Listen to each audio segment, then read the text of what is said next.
पाद पद्मे तयोषिता प्रणमामि मुर्मुः। नमस्कार। आप सबकी चाहत और ठाकुर माँ स्वामी जी के आदेश से उत्तरोत्तर पहले +10 के लिए क्रमशः 3 क्लासेस, 5 के लिए गत सोमवार को 1 कक्षा मात्र, और आज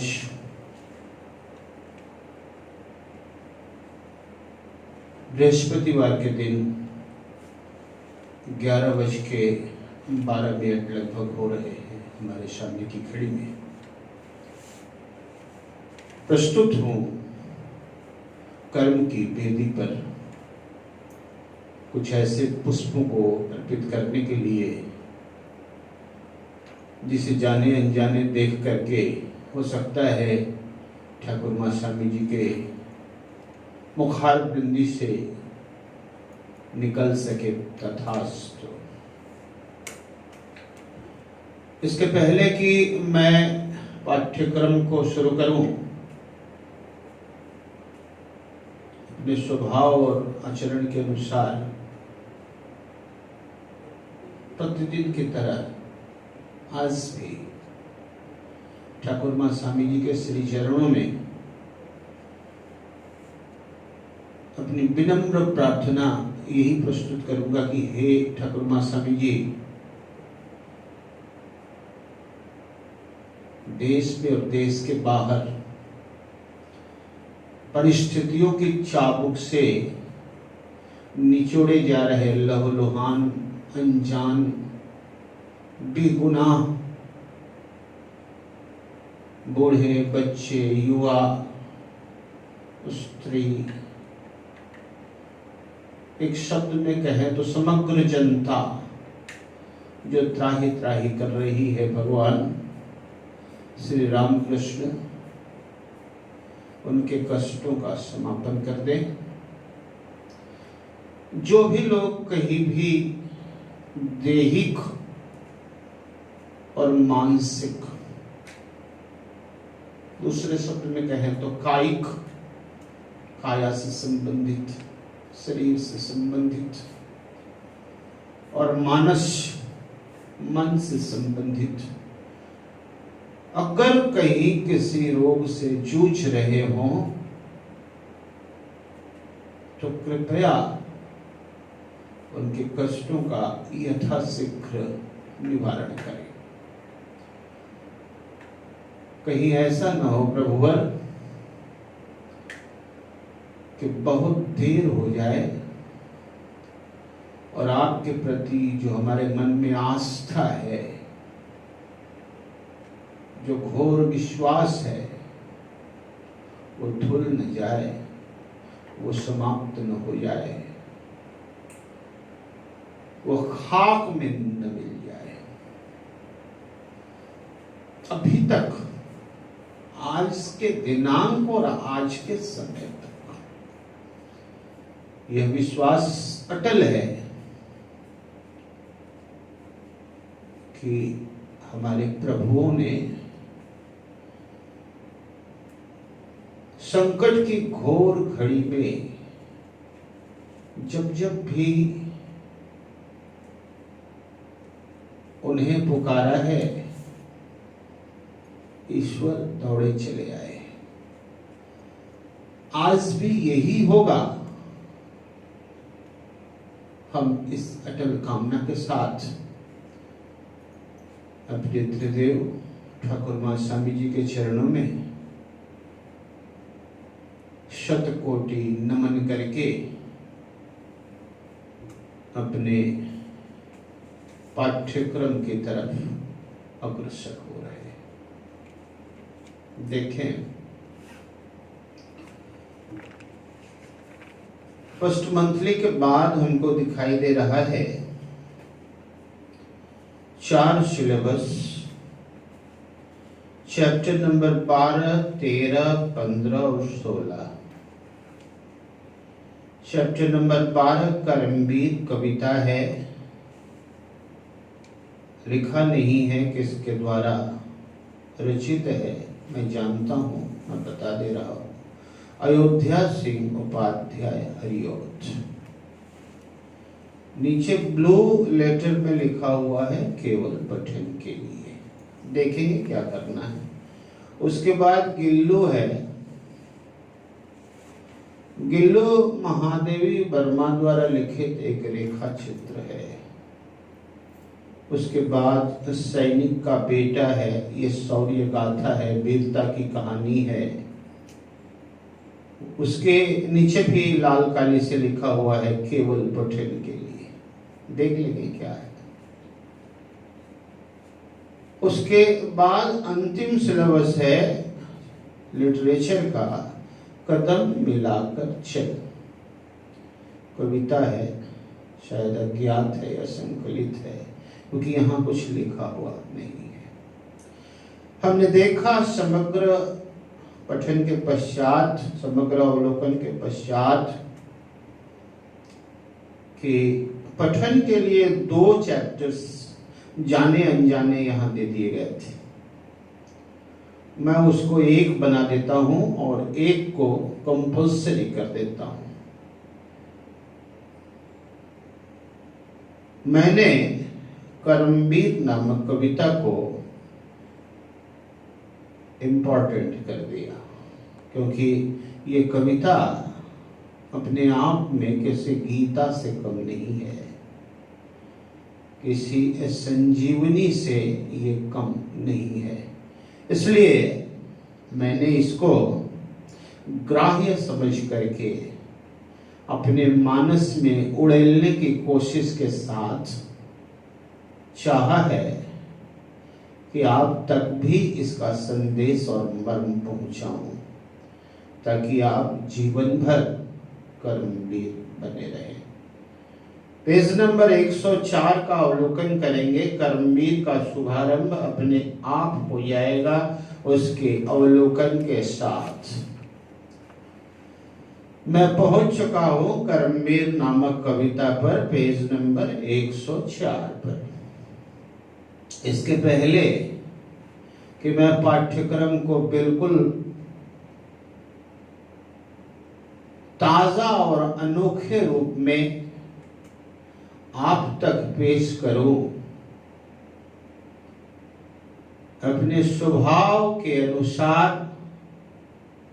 आपको जीवन भर के लिए इसी कविता के मद्देनजर एक शिक्षा देना चाहता हूं। वैसे आप क्लास 7 के दिग्गज शेर सिपाही, ठाकुर के मंदिर के नायाब हीरे, जूनियर के आखिरी पड़ाव पर हैं।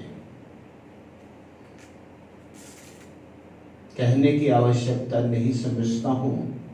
अपने सूत्र के अनुसार मैंने कम से कम अपने हाथों से आपको 1 वर्षों तक सजाया और संवारा था कक्षा 5 में, क्योंकि आखिरी और प्रथम 2 कक्षा ठाकुर मां स्वामी जी द्वारा प्रदत्त मैं अपने हाथ में रखने के लिए दृढ़ प्रतिज्ञ हूं, ताकि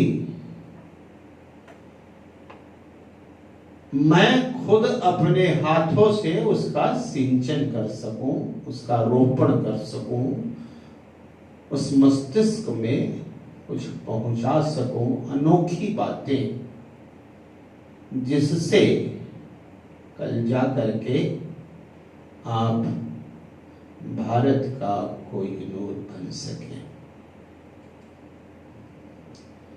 इसके पहले कि मैं अयोध्या सिंह उपाध्याय के कविता का उन्हीं के शब्दों में वाचन करूं, गाहे बगाहे जाने अनजाने आज गुरुदेव विष्णुकांत शास्त्री का अपने आप स्मरण हुआ है। जो चार पंक्ति वो बीच बीच में जो कहा करते थे ना, आज भी हमारे दिमाग में रेखांकित है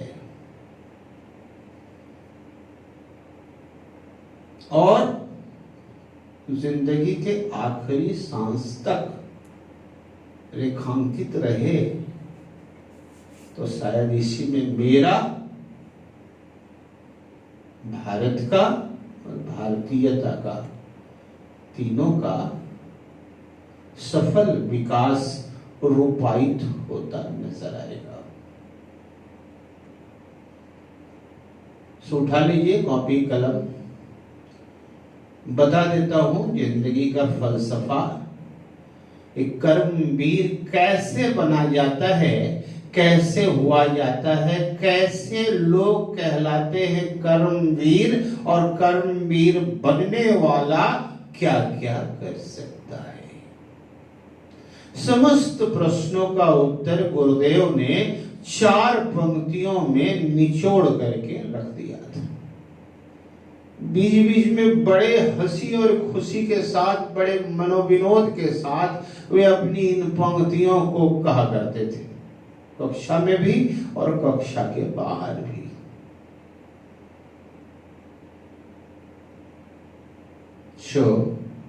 तैयार हैं आप उसको लिखने के लिए? जानना चाहेंगे ना ये सफलता कैसे मिलती है? लिख लीजिए। मैं आपको बता दे रहा हूं, आदरणीय स्वर्गीय गुरुदेव विष्णुकांत शास्त्री के चरणों में शतकोटि नमन करते हुए कहते हैं, काम होता नहीं किया जाता है। ध्यान दीजिएगा, काम चाहे कोई भी हो दुनिया का, ये अपने आप नहीं होता। उन्होंने कहा काम होता नहीं किया जाता है, चाहे वो कोई भी काम, छोटा हो बड़ा हो। सेकंड पंक्ति, दिल मिलता नहीं लिया जाता है। दिल, फिर से एक बार, मिलता नहीं लिया जाता है। ये किसी दुकान में नहीं मिलता। प्रेम जो है, दिल जो है, किसी दुकान में कहीं जा करके हम मांग दें कि भैया हमको जो है दिल दे देना जरा, 1/2 केजी, 1 केजी, 5 केजी, 2 केजी, बोलेगा पागल है, भगाओ इसको। पहले प्रेम अगर करना ही होना तो ये मिलेगा नहीं, आपको करना सीखना पड़ेगा कि कैसे प्रेम होता है। अब जब प्रेम हो जाता है ना तो क्या होता है ये तो बताने की आवश्यकता नहीं। मीरा को जिसने भी पढ़ा है जानते हैं, ऐसी लागी लगन मीरा हो गई मगन। ऐसे लगन लग जाते हैं, ऐसी धुन लग जाती है मन के अंदर कि आदमी उसी में डूब जाता है। फिर से दोनों पंक्तियों को रूपायित कर ले अपनी भाषा में। काम होता नहीं किया जाता है, दिल मिलता नहीं लिया जाता है। थर्ड पंक्ति, किनारे बैठना तो सिर्फ सांस लेना है। किनारे बैठना तो सिर्फ सांस लेना है। थर्ड पंक्ति, आखिरी पंक्ति कर्मवीरों की विशेषता की तरफ अग्रसर और द्रष्टव्य है। बीच मझधार में ही जिया जाता है, बीच मझधार में ही जिया जाता है। ये है विशेषता। फिर से एक बार चारों पंक्तियों को सुनना चाहेंगे? काम होता नहीं किया जाता है, दिल मिलता नहीं लिया जाता है, किनारे बैठना तो सिर्फ सांस लेना है, बीच मझधार में ही जिया जाता है। कर्मवीरों की यही विशेषता उन्हें अमिट कर जाती है। अब चलते हैं अयोध्या सिंह उपाध्याय हरिओद के शब्दों पर। देखकर बाधा विविध बहुविघ्न घबराते नहीं, रह भरोसे भाग्य के दुख भोग पछताते नहीं।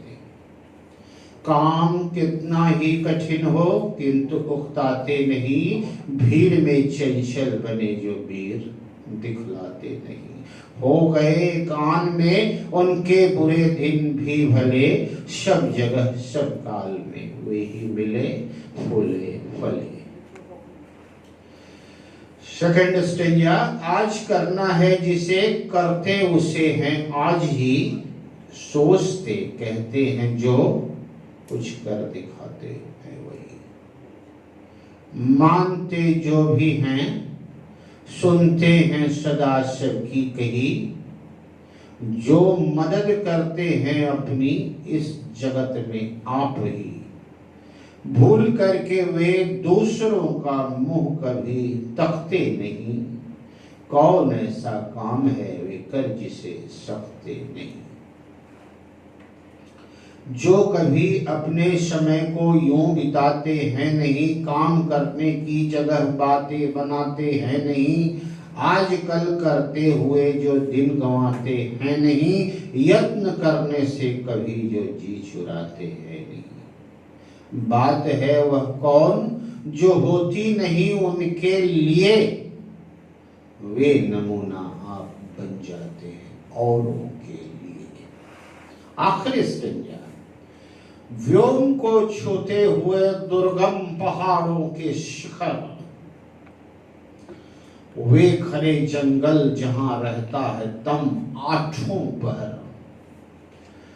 गरजते जलराशि की उठती हुई ऊंची लहर, आग की भयदायिनी फैली दिशाओं में लपट। ये कपा शक्ति कभी जिसके कलेजे को नहीं, भूल कर भी वह नहीं नाकाम रहता है कहीं। अयोध्या सिंह उपाध्याय हरिओद।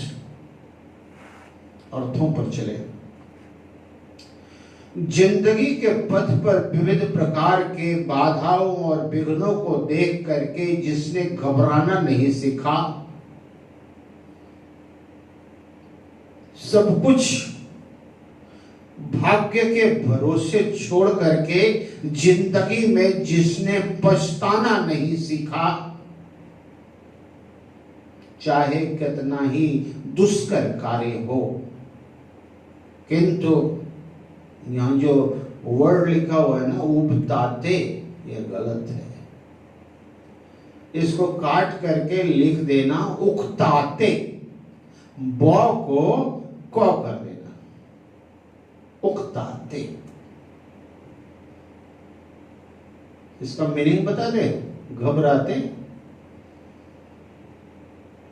तो कठिन से कठिन कार्यों को भी देख करके ऐसा बंदा, ऐसा इंसान घबराता नहीं है। भीड़ में जो चंचल हो जाए, असंख्य आपदाओं और विपत्तियों के बीच चारों तरफ घोर आंधियां चल रही हों, निराशाओं का वातावरण हो, किंकर्तव्य विमूढ़ की स्थिति हो, 49 हवाएं बह रही हो, कुछ समझ में ही नहीं आ रहा है कि क्या करें क्या न करें। भीड़ इस कदर है, लेकिन उसमें भी जो बंदा, जो आदमी, जो मनुष्य स्थिर बना रहे कि हमको ये करना है, हम ये करेंगे, वे ही वस्तुतः वीर होते हैं। वीर चंचल नहीं होते, वो स्थिर होते हैं। चंचलता तो उन्हें शोभा ही नहीं देती। ऐसे लोगों के बुरे दिन भी लिख रहा है, एक आन में, एक शान में, एक क्षण में जो उन्होंने सोच लिया हमको जो है स्थिर रहना है, तो एक आन के अंदर उनके सारे बुरे दिन समाप्त और वे क्या हो गए, सब के सब अच्छे रूप में रूपायित हो गए।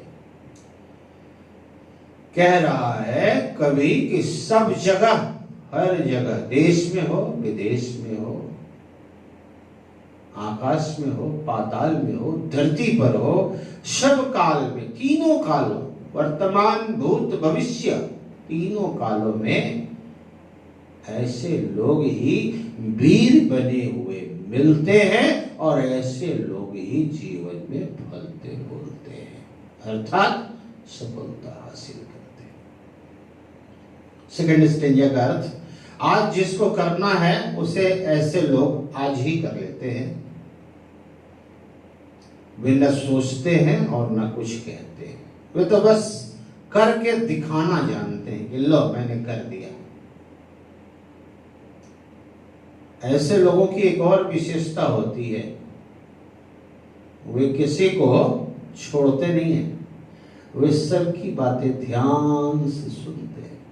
उनके लिए कोई छोटा और कोई बड़ा नहीं होता। वे हर व्यक्ति की बात को बड़ी तल्लीनता के साथ रूबरू करते हैं, सुनते हैं, लेकिन करते हैं तो सदा अपने मन की करते हैं और सदा अपने मन की करने के कारण वे स्वच्छंद होते हैं। वे दूसरी विशेषता, जगत में, संसार में कभी भी किसी दूसरे के सामने हाथ फैलाने, मांगने नहीं चाहते। वे मांगना है तो, चाहना है तो, लेना है तो अपनी भुजाओं के माध्यम से जीत लेते।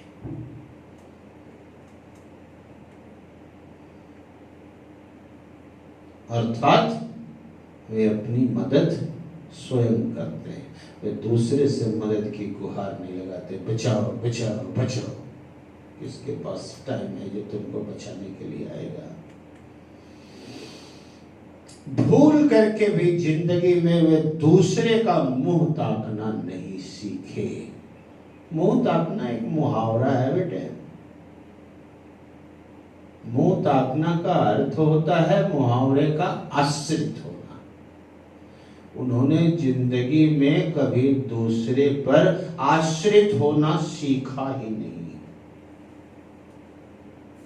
हमारा कवि लिखता है, कौन ऐसा काम है दुनिया में जिसे वे नहीं कर सकते, अर्थात वे दुनिया के समस्त कार्यों को, इवन असंभव को भी संभव कर डालते हैं। मैंने पहले ही बता दिया था, अंतिम पंक्ति याद करिए मेरा, कि वे किनारे बैठ करके सांस नहीं लेते, किसी नदी के पास चले गए और भैया किनारे पर बैठ करके नहाएंगे नहाएंगे नहाएंगे सोच रहे ना, वो तो जाते ही छलांग लगा देते हैं और उनको मस्ती कहाँ आती है। जब बीच नदी में तैरते हुए पहुंच जाते, लोग मना करते, अरे कहाँ जा रहे हो, कहाँ जा रहे हो, डूब जाओगे डूब जाओगे। बस रुको, थोड़ा देखने तो दो ये नदी कितनी गहरी है।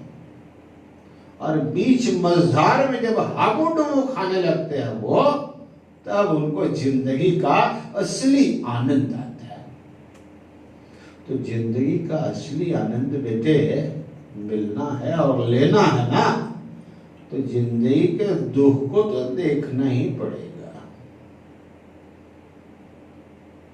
जिसने दुख के साथ आंख मिचौनी कर ली,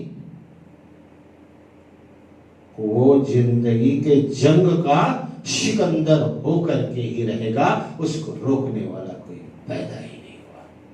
थर्ड स्टेज, जो अपने समय को ऐसे ही नहीं बिताते। जिंदगी में काम करते रहते हैं, बातें बनाना तो उनको आता ही नहीं। ऐसे लोग जो बात करके अपने समय को नहीं गवाते हैं, वे काम करना जानते हैं और बस काम करके ही अपने समय को निकाल देते हैं। उनके पास तो इतना भी समय नहीं है कि वो सोच सके कि उन्होंने अच्छा किया कि बुरा किया। कर दिया, बस कर दिया। आज का काम कल पर, कल का काम आज पर। उन्होंने ऐसा करना सीखा ही नहीं, वे ऐसा करके अपने दिन को नहीं बिताते। वे हमेशा ही जीवन भर यत्न करते रहते हैं, कोशिश करते रहते हैं। कार्य कितना भी मुश्किल हो, उसे करने से अपना मन नहीं छुड़ाते।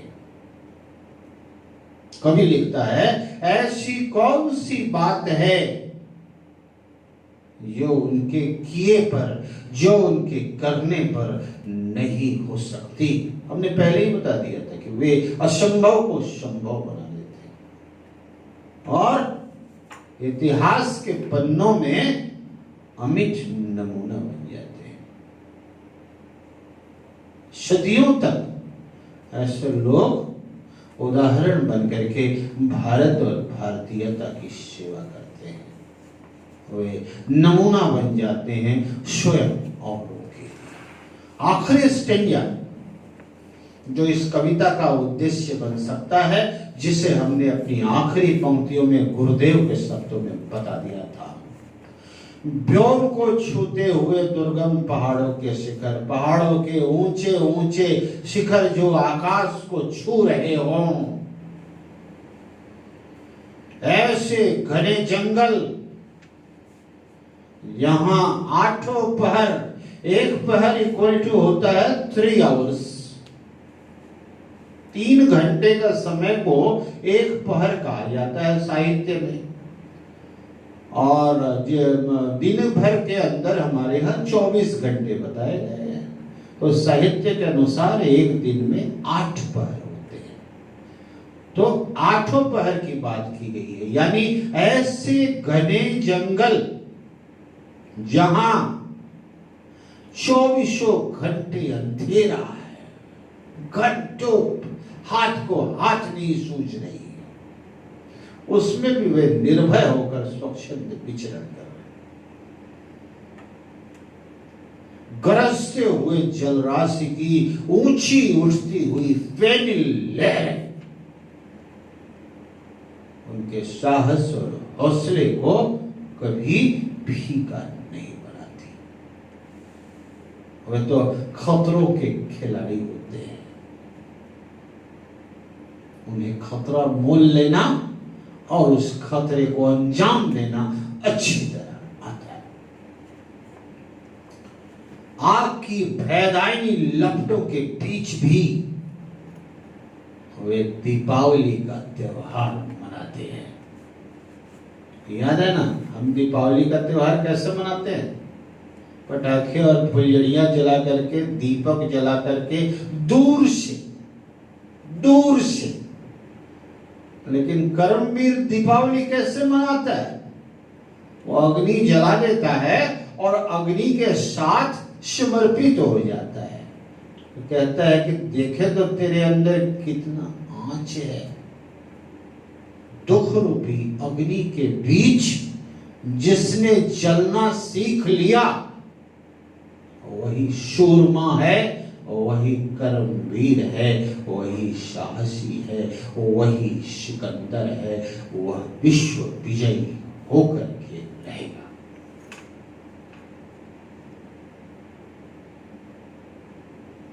जिस अग्नि की लपटों से सिर्फ देखकर ही लोगों के कलेजे कांप उठते हैं, उस अग्नि की लपटों से हमारा कर्मवीर खेलता है। बोलोगे सेरिटा की करे है क्यों? उदाहरण देख लो ना अपने इतिहास में खोल के। हमारा नाम भारत, हमारे देश का नाम जो है भारत पड़ा, जानते हो किसके नाम पर? एक बच्चे के नाम पर था जो भरत नाम से पैदा और बोलते थे कि ये खेलता किसके साथ था, तो बाघों के साथ वो खेलता था बेटे। और अजीब इसके शौक थे खेलने के कि वो बाघों को बोलता था अपना मुंह खोलो, तो बाघ के बच्चे मुंह खोल देते थे, आराम से उसके दांत गिना करता था। ऐसे थे हमारे भरत। हम तो उन्हीं के वंशज हैं, भारतवर्ष में रहते हैं, हमारे लिए कुछ भी असंभव नहीं है। हम असंभव को भी संभव करने के लिए जगत प्रसिद्ध और मशहूर है। इसलिए जो अग्नि दूसरे के कलेजे को कपा दे, वह अग्नि भूल करके भी इन्हें नाकाम नहीं कर सकती, बल्कि ये अग्नि को भी, आग की लपटों को भी अपने अंदर समाहित करके उससे अपनी दीपावली मनाते हैं। ये यहाँ आकर के कवि कविता का अंतिम स्वर देता है और बताता है हमारे लिए संदेश। नंबर 1, हम जिंदगी भर कर्मवीर बने रहेंगे। नंबर 2, जिंदगी में तमाम विपत्तियां आएंगी, मुसीबतें आएंगी, बाधाएं आएंगी, कष्ट भोगने पड़ सकते हैं। हो सकता है उन बाधाओं और विपत्तियों के आंच से हमारे कलेजे मोम का सैलाब बन करके आंसुओं के रूप में गिर पड़े, लेकिन हमें सदा ही यह याद रखना होगा, जिंदगी की जंग में सब कुछ हमें स्वीकार है। सुख से हमको प्यार था, दुख भी गले का हार है। जिंदगी की जंग में सब कुछ हमें स्वीकार है। तो दूसरा, बाधाओं और विपत्तियों को अपना हमदम बना लेंगे। तीसरा, हम कर्मवीर बन करके अपने पैरों पर अपनी सफलता का निर्माण करेंगे। और चौथा तथा आखिरी, जिंदगी में हमारे लिए कुछ भी असंभव नहीं होगा। हम असंभव को भी नया परचम, नया नाम दे करके संभव के रूप में रूपायित करेंगे और हम अपने तकदीर का निर्माता या नियामक खुद ही बन जाएंगे। समाप्त हो गई पूरी कविता। आशा करता हूं कि कविता के विषय वस्तु और उद्देश्य दोनों बारीकी से हमारे मित्रों के समझ में आ चुकी होगी। अगर ना आए तो वीडियो को बार बार देखना, बार बार सुनना, और जितना कुछ मैं बोल रहा हूं ना उसी को लिखना। किसी में ऐसी साहस नहीं होगी जो इसे काट दे, और अपने उद्देश्य को प्राप्त करने में कल, आज और कल तीनों कालों में देखोगे कि तुम महारत हासिल किए हो। इस दृष्टि से कहने में कोई संकोच नहीं है कि यह कविता अपने आप में किसी गीता, किसी संजीवनी से कम नहीं ठहरती। डेट दे लेंगे अपने आदत के अनुसार। हर जगह अपने निशान छोड़ने के पक्ष में मैं हूं। देखें परमात्मा हमसे क्या क्या करवाता है। अभी ये, कभी वो, कभी वो। आज तो 14, 5 और 20 ये निशान छोड़ दिया कि हमने 14 तारीख को इस कक्षा में इस पाठ का आरंभ और समापन दोनों किया। शब्दार्थ मच इम्पोर्टेंट, 00 के मार्क को बताता हूं, रूपायित कर ले। और मौखिक प्रश्नों को तो जानते ही हो, काट देता हूं और कहता हूं कि एक शब्दों में उत्तर दो। 5 पढ़े हुए हो, इसलिए तुम्हारे साथ हमको क्लास करने में और सुविधा होगी, क्योंकि तुम 1 वर्ष हमारे हाथों से पल्लवित और पुष्पित हो चुके हो। इसलिए क से ख तक के तमाम प्रश्नों का उत्तर 1 शब्दों में ही तुमको देना है। एक आंसर बता दो। अच्छा ठीक है। किस प्रकार दुर्भाग्य को भी सौभाग्य में बदला जा सकता है? दुर्भाग्य को भी सौभाग्य में कैसे बदला जा सकता है? बिना डरे कर्म पथ पर अटल रहकर दुर्भाग्य स्वभाव में बदल जाए। अच्छा, उसके बाद है सही उत्तर पर निशान लगाओ, ये आप कर ही लेंगे। हाँ और नहीं में उत्तर देना हो ही जाएगा। Question number 3 is most important. काव्यांश को पढ़ करके प्रश्नों के उत्तर दीजिए। रेफरेंस टाइप क्वेश्चन है और ऐसे क्वेश्चंस पर मेरी दृष्टि बहुत रहती है, इसलिए इसको आप लिख लें। वैसे मैं तो मशहूर हूँ अपने से पंक्तियां बनाने में और अपने से प्रश्न करने में। मैं रेफरेंस क्वेश्चन कहीं किसी किताब से पूछने का आदी नहीं। मेरे दिमाग से जो कुछ निकला वह प्रश्न बन जाता है और प्रश्नों का उत्तर आपके द्वारा लिखा जाता है।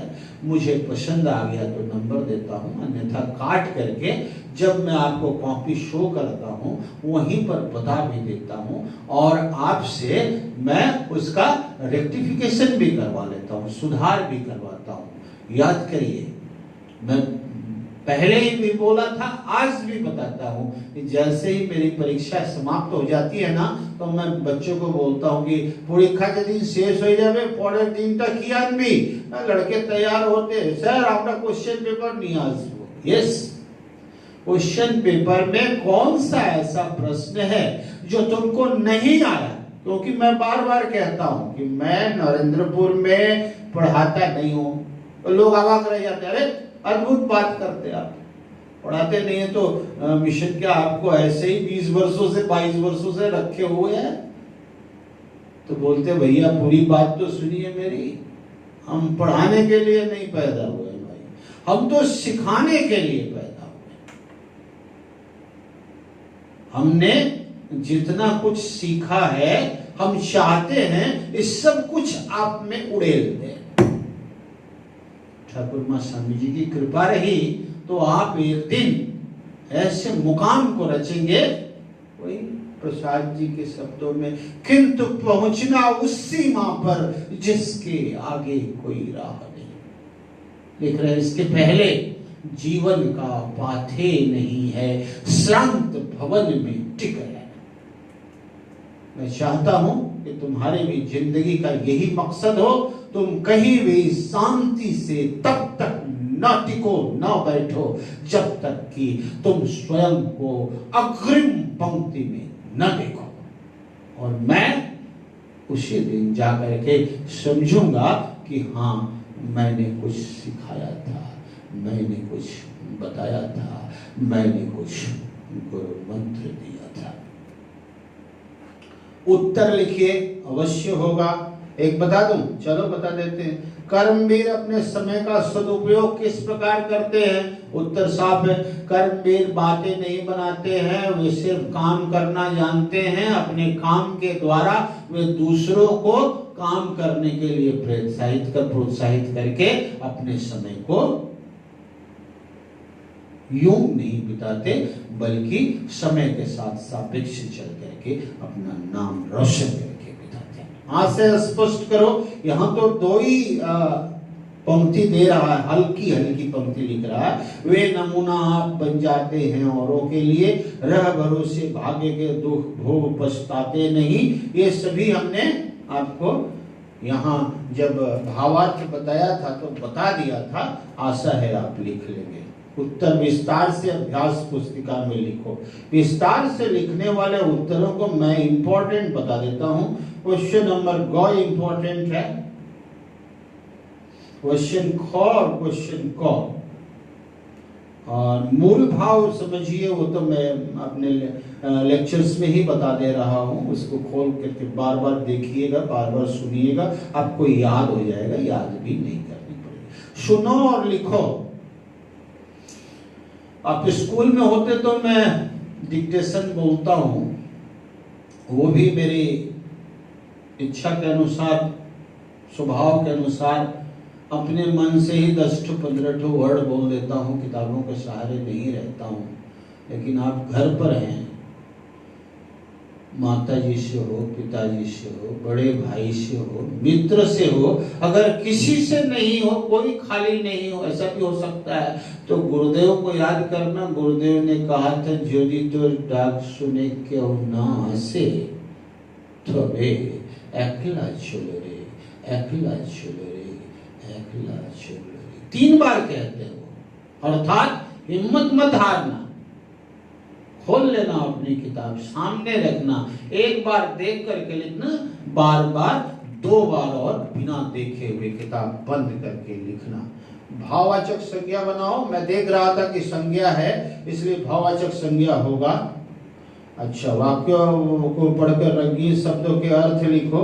ये युग्म शब्द है। युग्म शब्द मैं देख रहा हूं कि इस बार रिवीजन तक मैं युग्म शब्द शायद नहीं पूछा हूं। यस, नहीं पूछा हूं, इसलिए इसको छोड़ दीजिए। वर्ण विच्छेद, वर्ण विच्छेद 6 का चैप्टर है। वर्ण विच्छेद करना है क्या? छोड़ देना? अच्छा, छोड़ दीजिए। चलिए, विशेषण और विशेष्य ढूंढ करके लिखिए। क्वेश्चन 4, और मैं यहाँ देख रहा हूँ कि विशेषण हमको पढ़ना है, इसलिए 4 इंपॉर्टेंट है। अच्छा, उसके बाद है वाक्य प्रयोग करके स्त्रीलिंग पुल्लिंग बनाइए। ये हमारे यहाँ लिंग अभी नहीं पढ़नी है, नहीं पढ़नी है तो छोड़ करके रखिए, क्या जरूरत है अभी इतनी विषम परिस्थितियों में उतना हार्ड होमवर्क हमको नहीं देना। यहाँ पर आज 14, 5 और 20 का डेट दे करके हम अपने दूसरे चैप्टर की तरफ बढ़ जा रहे हैं, जिसका नाम है गिल्लू। 112 नंबर पेज पर रेखा चित्र है। गिल्लू एक गिलहरी का नाम है, जो जाने अनजाने लेखिका को घायल अवस्था। लेखिका कौन है? महावीर प्रसाद, सॉरी, महादेवी वर्मा। इस महादेवी वर्मा जी अब हिंदी साहित्य के छायावाद के धरातल पर कहे तो अपना एक पिलर है, आधार स्तंभ है। प्रसाद, पंत, निराला और महादेवी, ये 4 अगर पाए नहीं होते तो छायावाद आज हिंदी के साहित्य में होता है। अब छायावाद क्या है नहीं है, ये तो बड़ा गुम्फित वस्तु है, और शायद हम लोग 9 के पहले तो इसका जो है पठन पाठन करते ही नहीं है, इसलिए 9 आने दो तो बता देंगे कि छायावाद क्या है। आज सिर्फ इतना ही जान के रखो कि do you know Mahadevi Verma? Yes, I know Mahadevi Verma, and he is the one of founder of our Chhayavad. बस इतने से ही आदमी समझ जाएगा। ये तो अनेक कुछ जाने, तो बोले दिलो ये 4 आधार स्तंभों में एक आधार स्तंभ। इस प्रयाग विश्वविद्यालय की प्राचार्य थी, उनका अपना निजी जीवन तो बहुत कष्ट में रहा, लेकिन साहित्य के जीवन में माता सरस्वती के वरद पुत्री के रूप में इन्होंने बड़ी ख्याति हासिल की। लंबे समयों तक प्राचार्य बनी रही। आप समझ ही सकते हैं कि शिक्षा के क्षेत्र में जो लोग आते हैं कितने मेधावी होते हैं और कितने पवित्र कार्य करते हैं। ऐसे भी प्राचार्य की कुर्सी पर सुशोभित होकर के पूरे कॉलेज को संभालना अपने आप में एक अनूठा कार्य है, जिसको महादेवी ने वर्षों वर्षों किया। यही नहीं, साहित्य की तरह रुझान भी था और इन्होंने साहित्य के धरातल पर ऐसा कार्य किया जिसके चलते छायावाद का उद्भव हो सका। शायद महादेवी नहीं होती तो आज छायावाद भी या तो नहीं होता या अधूरा होता। छायावाद की एक विशेषता है प्रकृति प्रेम। 12-14 विशेषताओं में एक विशेषता है प्रकृति प्रेम। प्रकृति के हर जड़ चेतन गुण दोष मय समूचे प्रकृति की रचना इन्हीं 4 वस्तुओं से हुई। जड़ चेतन गुण और दोष, इन चारों से युक्त होकर के प्रकृति का निर्माण होता है। तो प्रकृति में जितने भी जड़ वस्तु है, चेतन वस्तु है, सबके प्रति एक असीम लगाव का होना महादेवी में यह विशेषता कूट कूट करके दिखाई देती है। अपनी इसी विशेषता के कारण एक समय अपनी वाटिका में टहलते हुए उन्हें एक घायल गिलहरी दिखाई देती है, जिसे कौवों ने अधमरा कर दिया था और अब वह समापन की तरफ ही थी। लेखिका की दृष्टि पड़ जाती है और वह गिलहरी को उठा करके अपने घर लाती है। घर में ला करके रुई के फाहे से मुंह में दूध देती है, घाव पर मरहम पट्टी लगा दी जाती है और कुछ ही दिनों के बाद मरने की जगह गिलहरी जी उठती है। चमत्कार हो जाता है। लेखिका उस गिलहरी का नाम रख देती है गिल्लू। गिल्लू के अतिशय प्रेम को लेखिका ने इस पाठ में रूपायित किया है। गिल्लू से मिलने के पश्चात उसके सेवा शुश्रूषा, उसके प्रेम और उसके स्वर्गारोहण के बहुत दिनों के पश्चात मस्तिष्क में जो आधी अधूरी रेखाएं थी उनको लेकर के अब जब वह लिखने बैठती है तो एक एक भाव, एक एक भंगिमा, एक एक घटना उसके दिमाग में चित्र की तरह उभरते चले जाते हैं और धीरे धीरे धीरे धीरे समस्त चीजों को लिख जाती है। इसीलिए इसका नाम रेखा चित्र रखा गया। रेखा चित्र ऐसी एक विधा है जो तत्क्षण नहीं लिखी जाती है, वर्षों वर्षों बाद उन चित्रों को दिमाग में रेखांकित करके धीरे धीरे धीरे धीरे उन रेखाओं को जोड़ते हुए जब साहित्यकार अपनी बात को, अपनी बीती को या अपने साथ उस जुड़ी हुई घटना को रूपायित करता है तब जाकर जन्म होता है रेखा चित्र। मैंने बताया था कि गिल्लू जो है महादेवी की सेवा और शुश्रूषा से मरने के स्थान पर जीवित होता है, दौड़ कूद करने लगता है। कभी महादेवी की छोटी पकड़ करके झूल जाता है, कभी सोए रहने पर उनके मस्तक पर चौकड़ी करता हुआ नजर आता है, कभी साड़ी के पल्लू को खींचता है, कभी दोनों पैरों पर चढ़ जाता है, कभी महादेवी लिखती पढ़ती हैं तो वहां आकर के झांकने लगता है। अब अनुभव होता है महादेवी को कि पशु पक्षी मनुष्य के स्वभाव से ही सिर्फ परिचित नहीं होते, वे उसकी ऊंची नीची परिस्थितियों को, उसके सुखों को, उसके दुखों को, सब कुछ को पहचानते हैं, जानते हैं। उन परिस्थितियों को रूबरू करना, वे हमारे सुख दुख को हमारा सहभागी बनकर के बांटने के लिए तत्पर रहते हैं। तो क्यों ना हम पशु पक्षियों से प्रेम करें और अपने इस प्रेम को उनके द्वारा प्रौढ़ करें। महादेवी वर्मा ने अपने इस समग्र रेखा चित्र में गिल्लू के क्रियाकलाप के माध्यम से हमें बताया है कि हमें बहुत ही संवेदनशील होना चाहिए। प्रकृति के हर एक जीव जंतु से हमारा प्रगाढ़ लगाव होना चाहिए। वैसे भी कहा गया है प्रकृति से दूर स्वास्थ्य से दूर। प्रकृति से अगर आप दूर हो गए आपका स्वास्थ्य 100% गारंटी है कि खराब ही रहेगा, या खराब तो किसी न किसी दिन ऐसा होगा कि आप उसको ठीक भी नहीं कर पाएंगे। इसलिए सुबह होते ही प्रकृति में आइए, टहलिए, घूमिए फिरिए। कुछ नहीं कर सकते हैं जनाब, चलिए हटाइए, सब कुछ खत्म करिए। एक सिंपल सा चीज बता देता हूँ। उगते हुए सूरज में थोड़े देर के लिए आयुर्वेद की पुस्तक कहती है 3 मिनट से ज्यादा नहीं, 3 मिनट के लिए बैठ तो जाइए। देखिए उसकी ऊष्मा से, उसकी गर्मी से आपके समस्त रोग, आपके समस्त वायरस और समस्त जीवाणु, सब गंदगी, सारे पोल्यूशन अपने आप निकलते हुए नजर आए। महादेवी वर्मा अपने पशु और पक्षी के प्रेम के कारण अमर हैं।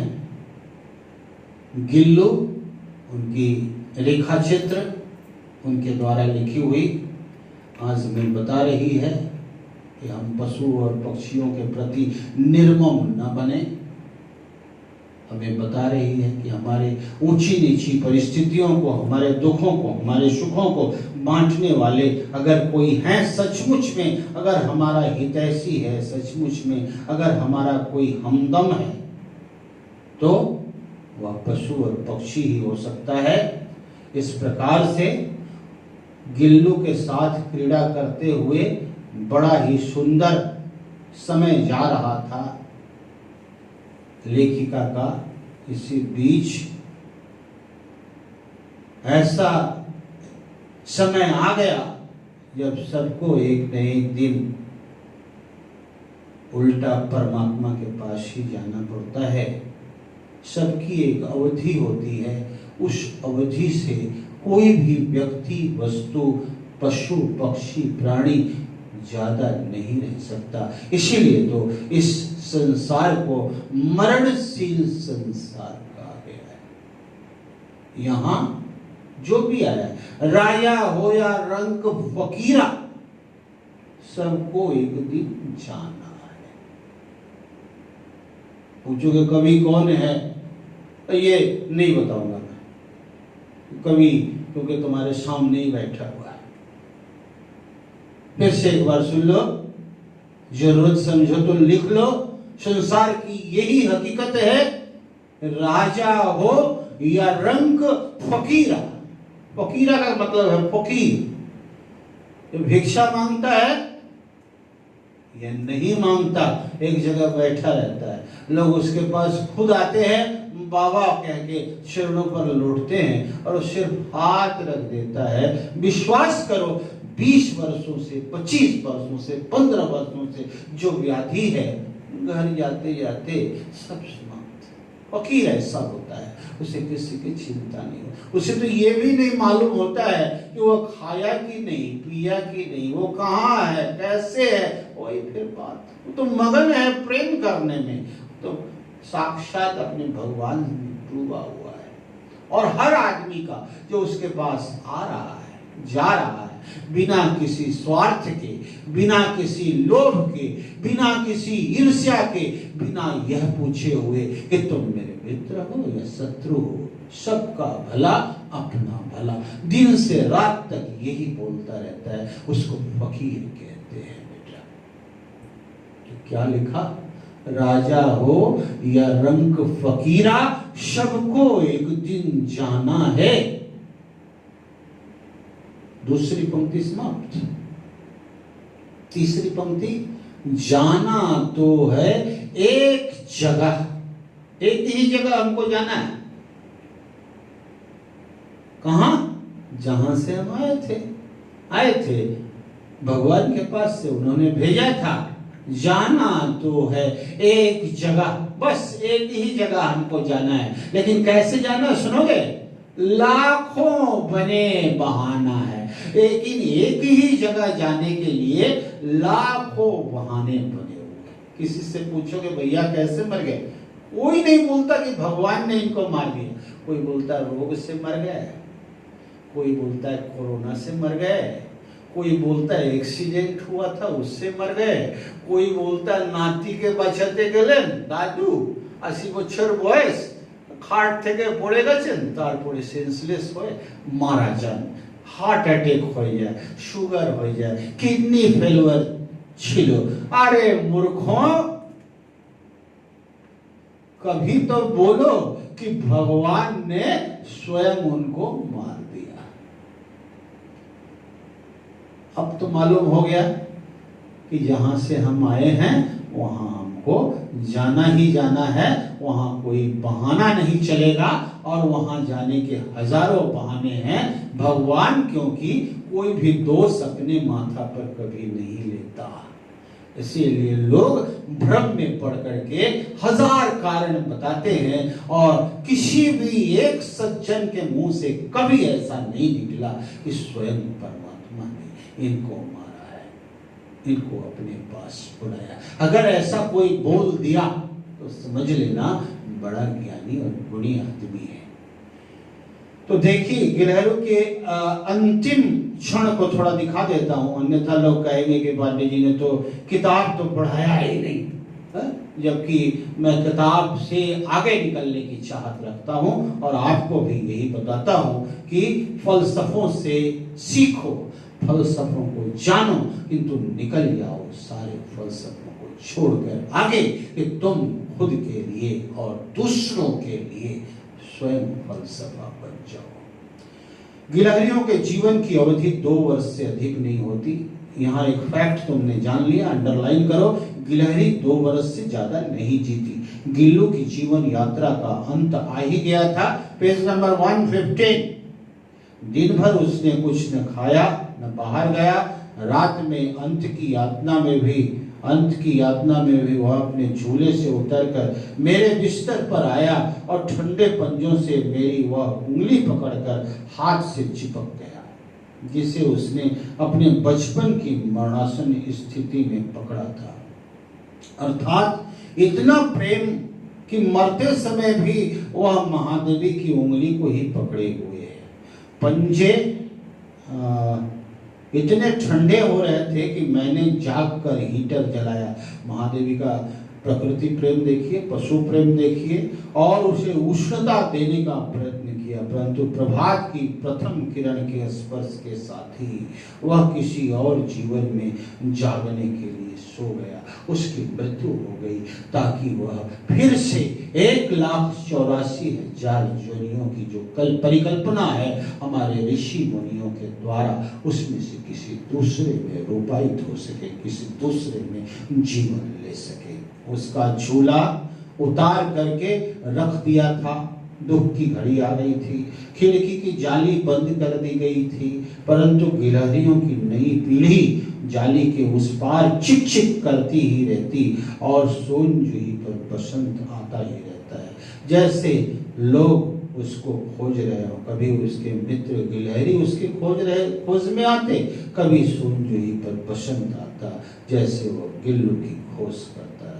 सोन जूही की लता के नीचे गिल्लू को मैंने समाधि दे दी थी, महादेवी वर्मा, इसलिए भी कि उसे वह लता सबसे अधिक प्रिय थी, इसलिए भी कि उस लघु गात का, लघु मतलब छोटा, गात मतलब शरीर, किसी वासंती दिन जूही के बेताब छोटे फूल में खिल जाने का विश्वास मुझे संतोष देता है। वह सोचती है कि मैंने यह सोच करके उसी लता के नीचे उसे समाधिस्थ कर दिया कि शायद वह जूही के फूल के रूप में मुझे अपनी तरफ जीवन भर आकर्षित करता रहेगा।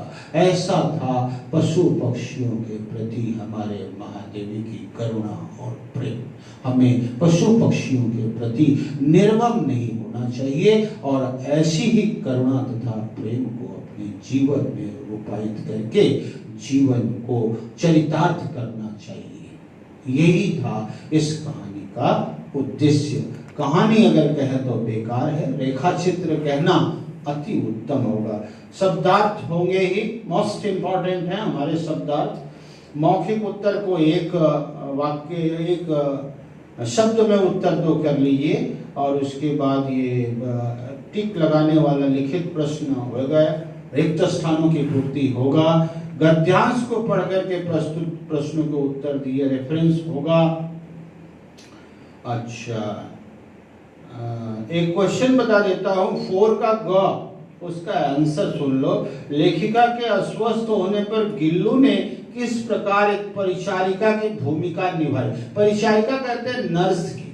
लेखिका के अस्वस्थ होने पर गिल्लू बड़े असमंजस में पड़ गया। वह यथासंभव अपनी सेवा और शुश्रूषा से महादेवी के कष्टों के निराकरण का उपाय ढूंढने और करने लगा। इस प्रकार से वह एक परिचारिका की भूमिका को महादेवी की अस्वस्थता के समय चरितार्थ कर रहा था। विस्तार से जो उत्तर देना है उसमें क्या कुछ करना है क्या? महादेवी वर्मा की चारित्रिक विशेषता, हाँ लिख सकते हो, इसको इम्पोर्टेंट है, लिख लो। लेखिका के मन में सोनजूही को देखकर गिल्लू का स्मरण आने का क्या कारण था? आप कैसे कह सकते हैं कि लेखिका की भांति गिल्लू भी उनसे आत्मीय स्नेह रखता? ये उसी में हो जाएगा। 2 और 3 जो प्रश्न है, 5 का ख और 5 का ग, ये दोनों ही प्रश्न अपने आप 5 के ख में ही हो जा रहे हैं। सुनो और लिखो, इसको देखो और लिखो कर दो 2-3 बार, 3 बार, 2 के तो कोई गुंजाइश ही नहीं। विशेषण शब्द से ढूंढ करके लिखिए, प्रयुक्त विशेषण, हाँ विशेषण है इसलिए 2 होगा। समास और वाक्यांशों के लिए एक शब्द भी है, शायद देख लेता हूं। हाँ है, एक शब्द भी होगा। क्वेश्चन नंबर 4 ये होगा। अच्छा, रेखांकित शब्दों के लिए उपयुक्त शब्द चुनकर वाक्य दोबारा लिखो। सदा के लिए सो जाना, इसको मृत्यु के लिए कहते हैं। 5 भी कर लीजिए। समानार्थी शब्द नहीं है, छोड़ दीजिए अभी समानार्थी को, बस ये हो गया। और यहाँ डेट दे दीजिए आज का 14/5/20। इसके बाद एक चैप्टर है सैनिक का बेटा, शौर्य गाथा है, वीरता की कहानी है, केवल पढ़ने के लिए है। पढ़ेंगे इसको 2 बार और इसके उद्देश्य को लिख करके हमको खोलने पर दिखाएंगे। इसमें और मैं कुछ नहीं कर रहा हूं, न ही यहां से मैं कोई प्रश्न पूछूंगा। क्लियर? सैनिक का बेटा सिर्फ पढ़ना है आपको 2 बार, और इसका उद्देश्य जितना ज्यादा से ज्यादा हो सके 2, 4, 5, 7 क्या क्या उद्देश्य मिला इसको आपको करके दिखा देना है। इसके बाद हम हैं अपने आखिरी पड़ाव पर पहुंच रहे हैं, कदम मिलाकर चल, कविता 142। ये भी एक कविता है। आज फिर से कविताएं 2-2 हो गई, कोई बात नहीं है। कदम मिलाकर चल, ये एक तरह का मुहावरा भी हो सकता है कि हमको कभी अकेला नहीं चलना है, हमको एकता बरकरार रखनी है, हमको दूसरों को लेकर के चलना है, हमें अपनों को नहीं भूलना है और सदा उनके साथ रहना है, ताकि हम असंभव को भी संभव कर सके। मैं कहा था पहले ही कि इसका राइटर, इसका कवि नहीं है और शायद संकलित है। सो अभी हमने एकदम ध्रुव सत्य देख लिया कि यह कविता अज्ञात है। ठीक है, पाठ परिचय में देख लीजिए। इस गीत के द्वारा कवि ने निरंतर आगे बढ़ने तथा प्रयास करने की प्रेरणा दी है। कवि का मानना है कि हमारा अथक परिश्रम हमें निश्चित रूप से मंजिल तक पहुंचा दे। यह तो भाई सही है, कभी परिश्रम व्यर्थ न जाता, दुनिया में सम्मान दिलाता। एकदम 100%। क्षेत्र चाहे जो भी हो, कार्य चाहे बड़ा हो छोटा हो, कोई बात नहीं है। परिश्रम अगर आप कर रहे हैं तो उस परिश्रम के सिर्फ और सिर्फ हकदार फल प्राप्ति के आप ही हैं। और निसंदेह जान करके रखिए कि आपके द्वारा किया गया कोई भी कार्य, कोई भी परिश्रम एक न एक दिन अवश्य ही गुल खिलाएगा। निसंदेह आपके लिए खोज कर आज नहीं, कल नहीं, परसों सफलता तो लाएगा। कविताओं को देखें, स्टेंजास।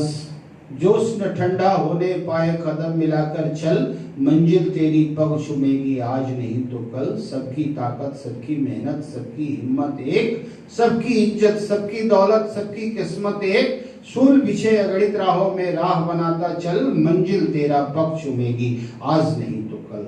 सबका तुलसी, सबकी मीरा, सबका सूर कबीर, सबके मंदिर, सबकी मस्जिद, सबका है गुरुद्वारा।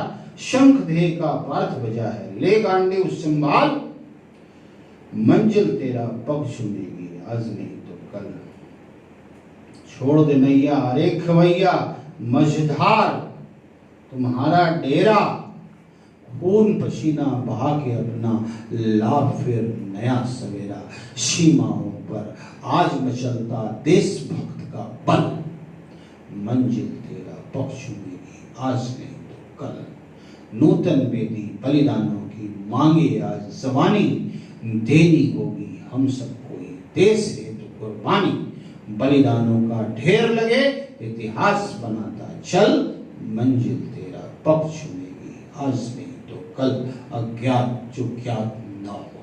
इसमें कोई भी ऐसा शब्द हमको नहीं मिला जिसका मैं कहूं कि आप निशान लगा लें इसके मीनिंग के लिए। और मैं देख रहा हूं कि किताब लिखने वाले ने भी शायद 4 ही ऐसे कठिन शब्द दिए हैं शब्दार्थ में। सो शब्दार्थ के झंझट से दूर हटके हम इस कविता का अर्थ देख लें। हमारे अंदर जो जोश है, जो जीवट है, जो हौसला है, जो लगन है, कवि कहता है उसको जलाए रखो, उसको ठंडा मत होने देना। ये हमेशा उष्ण रहे तो कदम मिला करके हमको चलना है, सबको साथ लेकर के हमको चलना है। इससे फायदा क्या होगा? एकता में बड़ी शक्ति होती है, असंभव कार्य को वह संभव कर जाएगी। इसलिए मंजिल हमारे कदमों को आज नहीं तो कल, कल नहीं तो परसों अवश्य छूएगी। कह रहा है कि सबकी ताकत, सबकी मेहनत, सबकी हिम्मत, हम सबकी, हम भारतीयों की, सबकी इज्जत, सबकी दौलत, सबकी किस्मत एक। ये ताकत हो, मेहनत हो, हिम्मत हो, इज्जत हो, दौलत या की किस्मत हो, एक की मतलब अनेक की।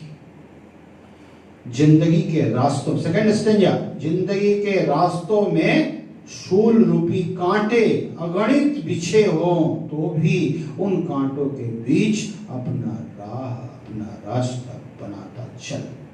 मंजिल तेरा पग चूमेगी आज नहीं तो कल। कहता है कि तुलसी सबके लिए एक और पूज्य है, मीरा सबकी थी, शूर और कबीर पर सबका अधिकार है, मंदिर सबके लिए खुले हैं, मस्जिद में सभी शौक से जाकर के नमाज पढ़ सकते हैं, और गुरुद्वारा पर गुरु को समर्पित करने के लिए श्रद्धा सबकी हो सकती है। ये किसी एक का नहीं होते, इन पर हम सभी भारतीयों का समान अधिकार है। थर्ड स्टेज, शंख ध्येय का पार्थ बजा है। अरे पार्थ, अरे अर्जुन, आज के छोटे अर्जुन, कर्म क्षेत्र में, कुरुक्षेत्र में तुम्हारे ध्येय का शंख बज गया है। ले लो, उठा लो अपने धनुष को, संभल जाओ, क्योंकि तुम्हें संघर्ष करना होगा, तभी तुम्हारे चरणों को चूमेगी सफलता मंजिल बन करके। आज नहीं तो कल तुम अवश्य सफल होगे। हे खेवैया, हे खेवनहार, अपनी नौका को छोड़ दो, मझधार ही तुम्हारा डेरा बनेगा। तुम खौफ से, तुम दुख से घबराओ मत।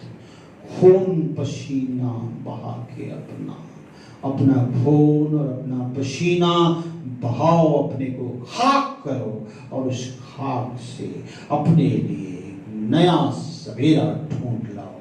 नेक्स्ट स्टेंजा, सीमाओं पर आज मचल रहा है, देश की सीमाओं पर आज हमारा देशभक्तों का पल जवानों के रूप में चलता हुआ, मचलता हुआ, खेलता हुआ, दौड़ता हुआ दिखाई दे रहा है देश की रक्षा करने के लिए। ऐसे देशभक्तों का बल, ऐसे देशभक्तों का हौसला, ऐसे देशभक्तों की मंजिल कभी बेकार नहीं होगी। आज नहीं तो कल सफलता के रूप में उन्हें मंजिल मिलकर रहेगी। नई वेदी पर बलिदानों की नई मांग जवानी का है। आओ देश के लिए युवाओं बलिदान करो, सैनिक बनो, युद्ध के लिए आरूढ़ हो, देश के लिए और देश की जनता के लिए कुछ कर जाने का हौसला मन के अंदर रखो।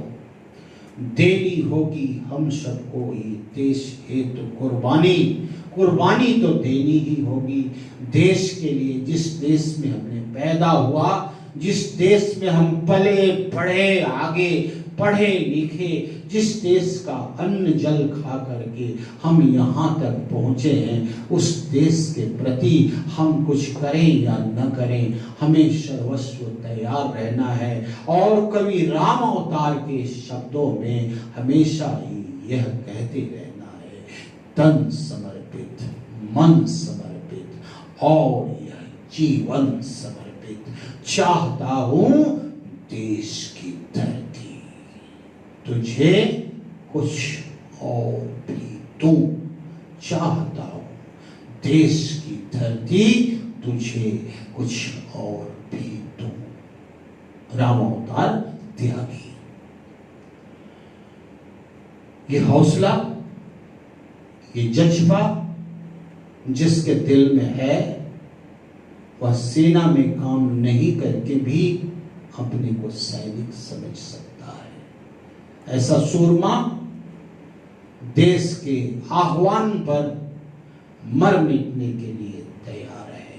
उसने अपना तन, मन और समग्र जीवन मां भारती को समर्पित कर दिया है और कह भी रहा है कि मैं चाह रहा हूं कि अपने जीवन का सब कुछ समर्पित कर सकूं।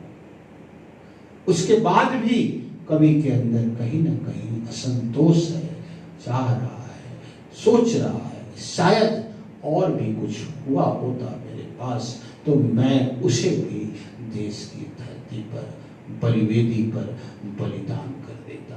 ऐसे बलिदानों के लिए ही भारत आज जाना और पहचाना जाता है। ऐसे शूरमा सिपाहियों और शूरवीरों को सत सत कोटि हमारा नमन है।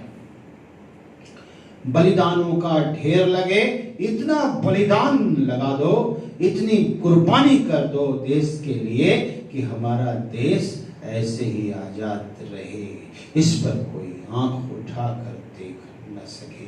इतिहास तो अपने से बनता चलेगा।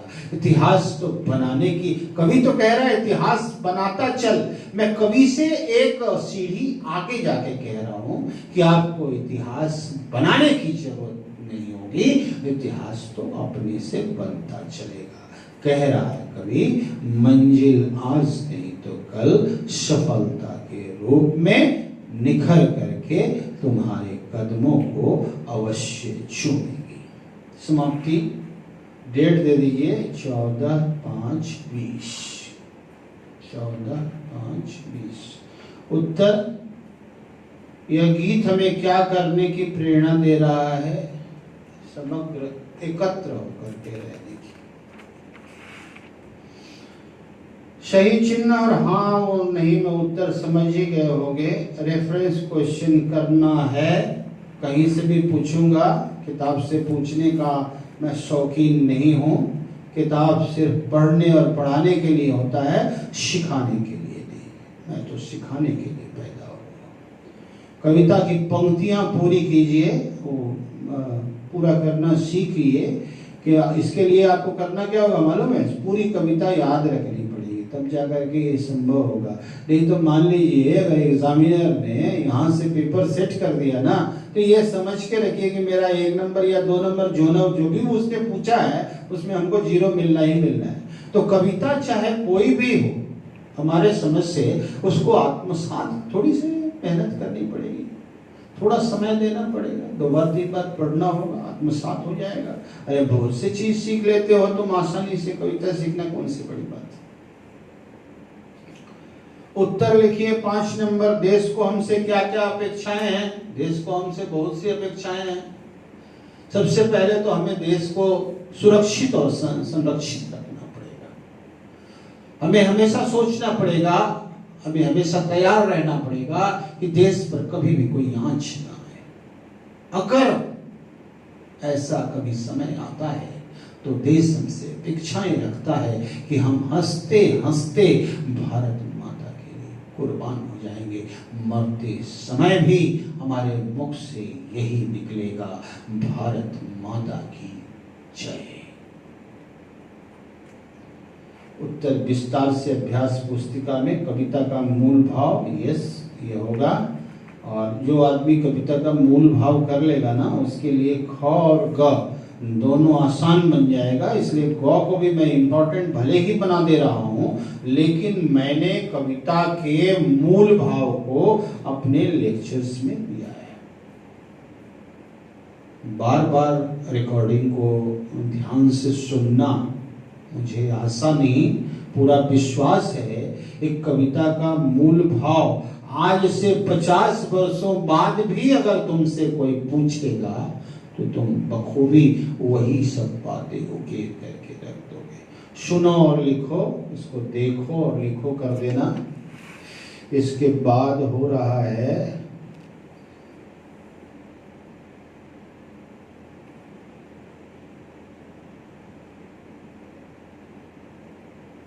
और तो कुछ ग्रामर से ऐसा नहीं दिखाई दे रहा है जो हमारे सिलेबस से मिलता जुलता हो, इसलिए और कुछ मैं इसमें से नहीं बता रहा हूं।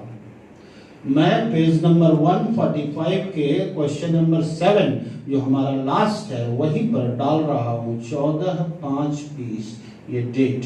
और इस प्रकार से मैंने लिटरेचर के सारे चैप्टर्स का समापन करके एक नजर ग्रामर पर देने की हिमाकत की है।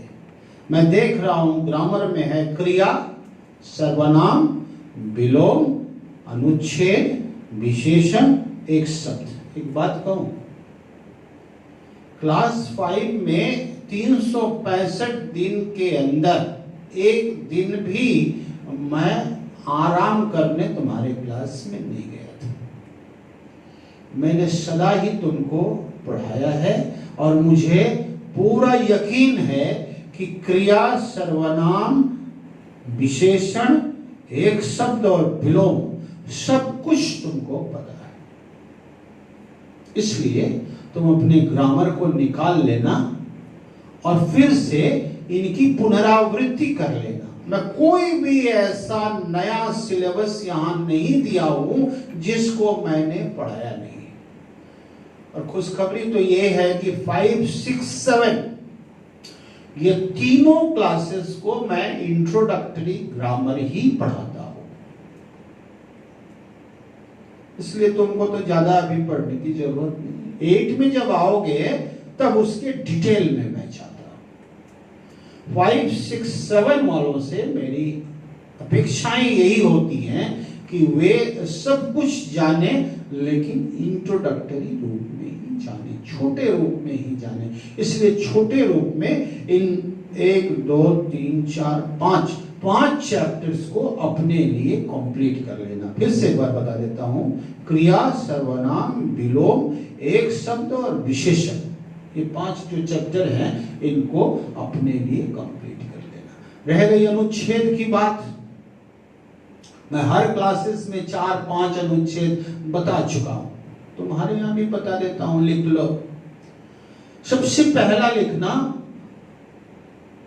वर्ष 2020 आपकी दृष्टि में बड़ा हृदय विदारक वर्ष क्या है ये। ईश्वर न करे किसी देश और किसी व्यक्ति के जीवन में ऐसा वर्ष दोबारा आए। ये तो मेरी दृष्टि में मैंने छोटी सी झलक दी। हो सकता है कोई इसको कहे कि हमारे लिए बहुत अच्छा था। इसलिए मैं जानना चाहता हूं कि मैं क्या भ्रम में तो नहीं हूं, हकीकत तो झेल रहा हूं। कहीं ऐसा तो कुछ नहीं है कि ये हमारे लिए ही विषम बन गया हो। एक ये हो गया। दूसरा लिखिए,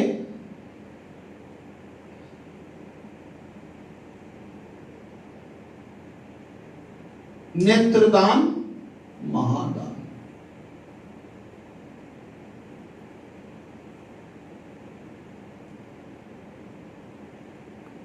नेत्रदान महादान। तीसरा,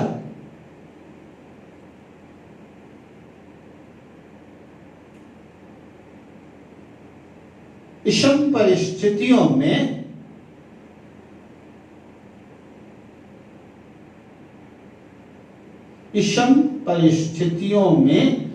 सोच मत, बस चलता चल। इतना बड़ा शीर्षक रहेगा। विषम परिस्थितियों में सोच नहीं, बस चलता चल।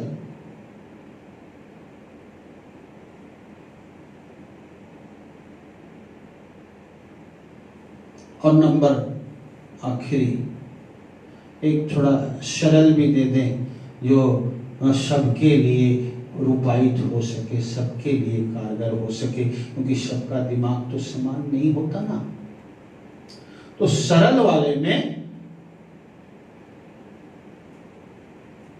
विद्यार्थी और अनुशासन, इससे सरल और क्या हो सकता है? विद्यार्थी और अनुशासन, ये चार बताया हमें, तो आप इसको लिख लें।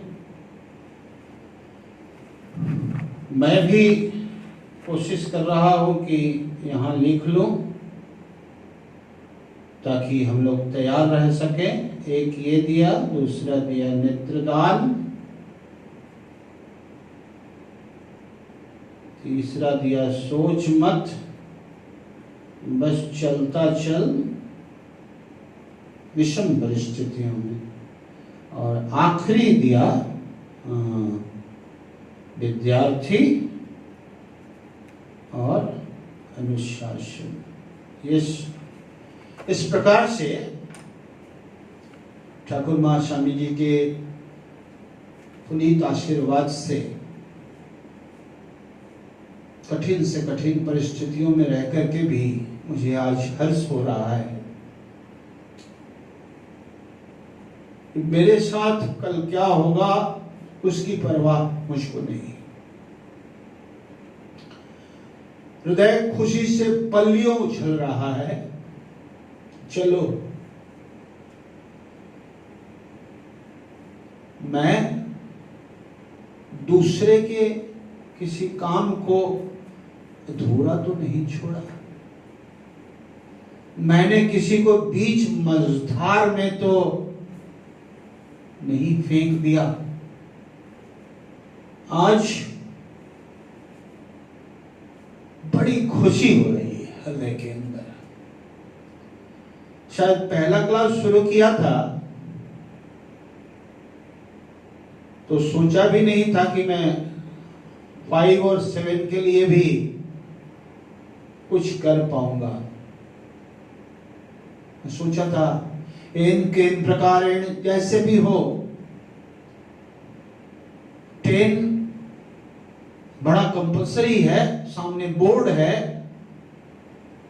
अथाह सिलेबस है, उसको पूरा कर दूं, इसी तरह बच जाऊं। लेकिन कहा जाता है ना,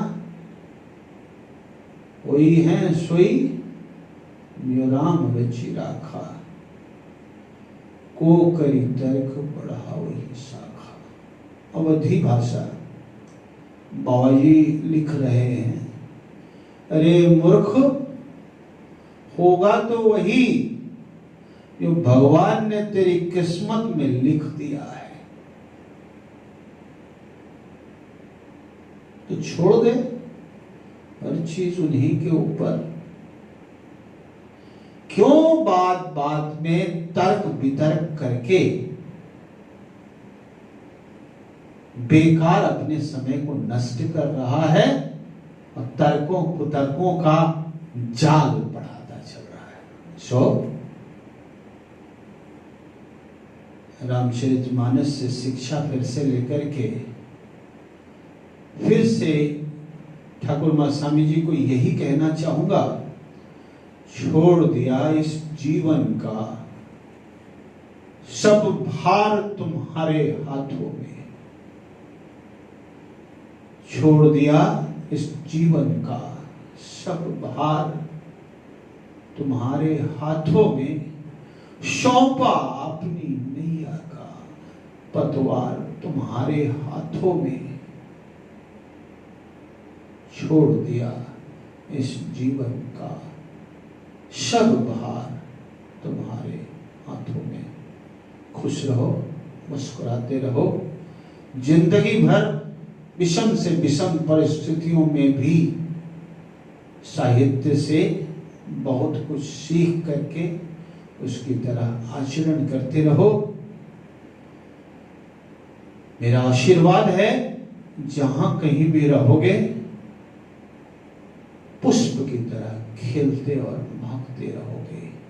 विश्वास रखना, तुम सामान्य न तो थे, न हो और न रहोगे।